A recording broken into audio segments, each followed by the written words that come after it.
Welcome to the Bookworm Duo, where we explore a variety of books, so you can find your next read. Let's get started. Today we're diving into Rabbit Hole. Oh, yeah. It's a mystery novel by Kate Brody Okay. that takes a hard look at grief, family secrets, and the lengths we go to for the truth. It's a real page-turner. Yeah, This one, it centers around Theodora Teddy Angstrom. right. She's a high school English teacher, and her life is, completely overshadowed by the disappearance of her sister Angie a decade ago. Brody doesn't pull any punches right from the start. Oh. Teddy's father takes his own life on the anniversary of Angie's disappearance. Oh, wow. So you're immediately thrown into this world of intense grief and lingering mystery. Hmm. I was hooked from the first page. Yeah, the opening definitely sets the tone. You're right there with Teddy as she grapples with this double loss and tries to navigate a strained relationship with her mother, Oh, yeah. who seems stuck in denial. And then there's Bill Rooney, the family landscaper, who had this strange connection to both Angie and Teddy's father. Their present interactions are super tense. Like there's this whole history we're not privy to yet. Right. Brody really knows how to build suspense. Bill is definitely a character that keeps you guessing. Is he a suspect? Just a witness? Or carrying some guilt of his own? It's like Brody is dangling these threads in front of you and you're just waiting for them to connect.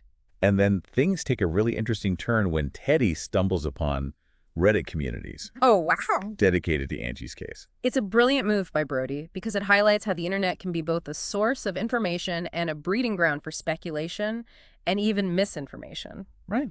These online communities fuel Teddy's obsession with finding the truth, but they also lead her down some dark paths. That's where Mickey comes in. Remember that name and number Teddy found in her father's belongings? Mm. Well, she tracks Mickey down through Reddit, and it turns out to be a young woman completely engrossed in Angie's case. Their contrasting personalities make their partnership so compelling. You have Teddy, who is reserved and analytical, and then there's Mickey, who is impulsive and often Yeah. reckless. They're like two sides of the same coin, both driven by this need for answers, but approaching it in completely different ways. Their investigation takes them to some pretty strange places, like they actually end up at an open house hosted by Teddy's brother's wife. Oh my gosh. Talk about awkward. That scene is so well written because it showcases Teddy's growing paranoia and her willingness to chase any lead, no matter how far-fetched. It's a reminder that grief can drive people to do things they wouldn't normally consider. And then there's this huge revelation that completely changes the game. It turns out Mickey witnessed something disturbing involving Angie and her own father on the night Angie disappeared. That moment was like a punch to the gut. Suddenly, Mickey, who you've started to trust as Teddy's partner in this search, Right. becomes a potential suspect or at least a key witness with a secret. It makes you question everything you thought you knew about her and her motives. I was totally floored. It makes you wonder, is she helping Teddy out of guilt? Or is there something more sinister at play? It's a classic Brody move, keeping you on your toes and second-guessing everyone. What's so captivating about Rabbit Hole is how Brody expertly weaves together elements of psychological suspense with a deep exploration of grief and family dynamics.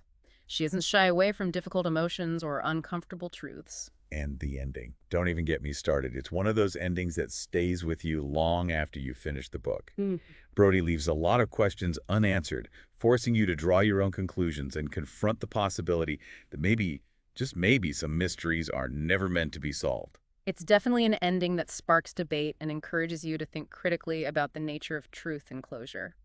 Is it always possible to get the answers we seek, or are some things better left buried? Okay, let's unpack some of the specific characters and plot points that make this book such a fascinating read. Sounds good. Let's jump right back in and explore what makes Rabbit Hole tick. Let's do it. One thing that struck me was how Teddy's job as an English teacher isn't just a profession, it's a lens through which she views the world. Yeah, you're right. It's almost as if she's constantly analyzing her life like it's a piece of literature, searching for symbolism and meaning in every interaction. For example, remember when she compares her strained relationship with her mother to the dysfunctional families and the Greek tragedies she teaches? That's not just a random thought. It shows how she uses literature as a framework for understanding her own pain and searching for patterns in the chaos. And it's not just her family. Her relationship with Bill, the mysterious landscaper, is also filled with literary allusions. She constantly references his dog, Wolfie, as a symbol of both loyalty and danger. which adds this whole other layer of complexity to their dynamic. Exactly. It's like she can't separate her real life from the stories she teaches, which makes you wonder if she's searching for a narrative that will make sense of the tragedies she's experienced. Now let's shift gears a bit and talk about Mickey. At first glance, she comes across as this free-spirited, almost reckless character, especially in contrast to Teddy's more reserved nature. But as the story unfolds, you realize there's a lot more to her than meets the eye. What I find fascinating about Mickey is how her obsession with Angie's case seems to stem from her own troubled family background.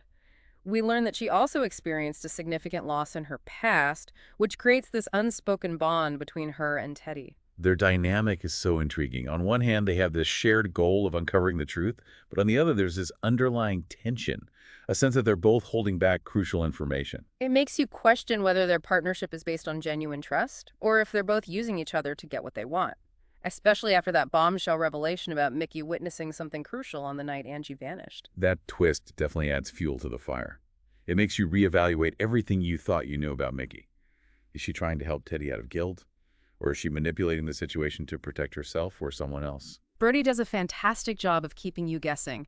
Just when you think you have Mickey figured out, she throws in another curveball that makes you question her true intentions. It's like watching a master chess player strategically moving pieces across the board. Speaking of masterfully crafted scenes, that open house scene where Teddy confronts Aline, her brother's wife, is so uncomfortable, but also brilliant. It really highlights Teddy's desperation and her willingness to cross boundaries in her search for answers. That scene also showcases how Angie's disappearance has impacted the entire family. Even those who are not directly involved, Helene becomes the symbol of everything Teddy has lost. A stable family, a sense of normalcy, a life untouched by tragedy. It's like Angie's absence created this ripple effect, leaving behind a trail of fractured relationships and unresolved grief.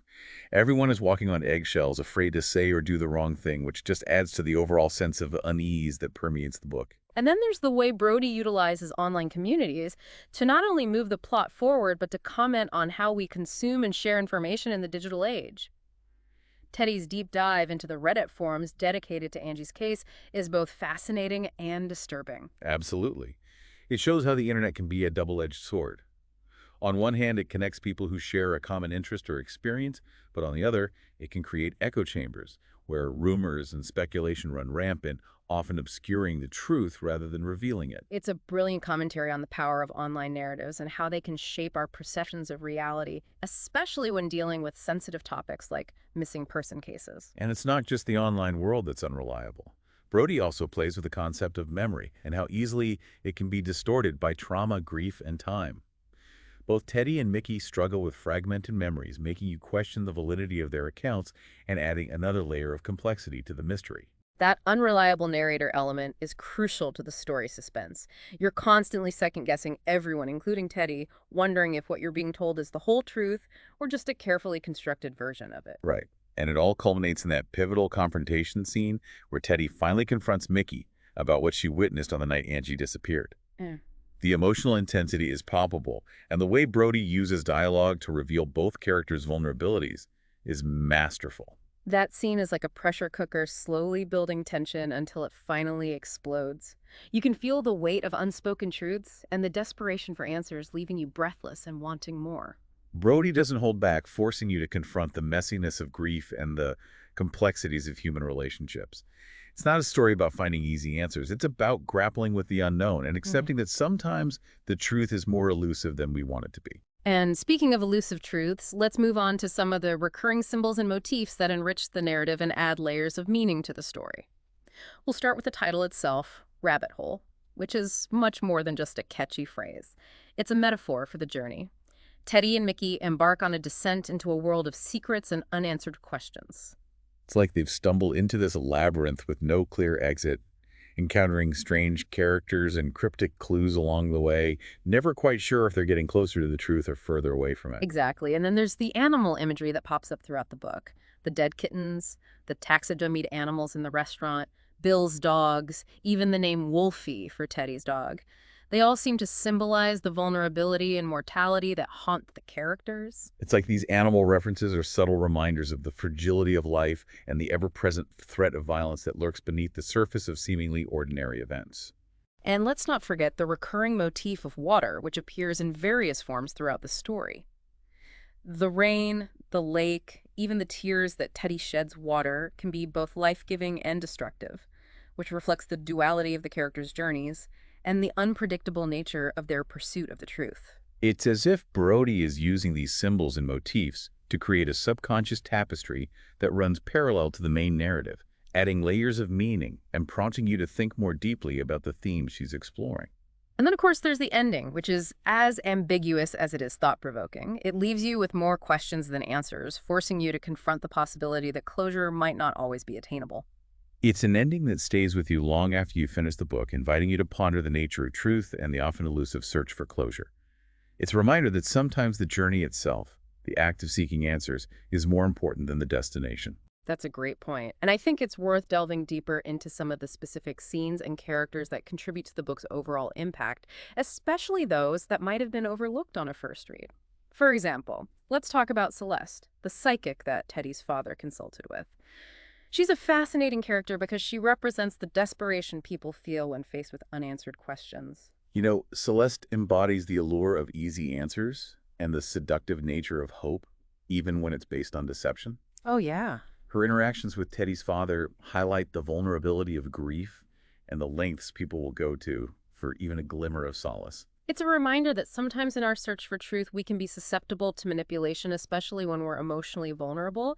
Right. And Brody cleverly uses Celeste's character to not only add a layer of intrigue to the plot, but also to comment on the human need for meaning and connection, even in the face of loss and uncertainty. Right. And it's not just Celeste.